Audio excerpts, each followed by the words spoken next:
But here's Miss Emerald, and Dunk's trying to hold her and support her. And let me see if I can get in. It's hard to see with the lighting, but here's her poochy tummy that hangs down a little bit, and it's kind of squishy. And that's where the water belly is, right down between her legs. She just turns into a low rider ducky. Yeah, good girl, Emerald. And there's Miss Emerald eating some winter squash that's been cooked up and diced into chunks. Oh, and Wolfie too.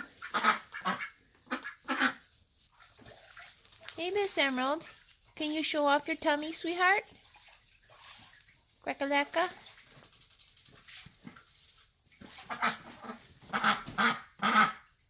Oh, good girl. Squeak, squeak.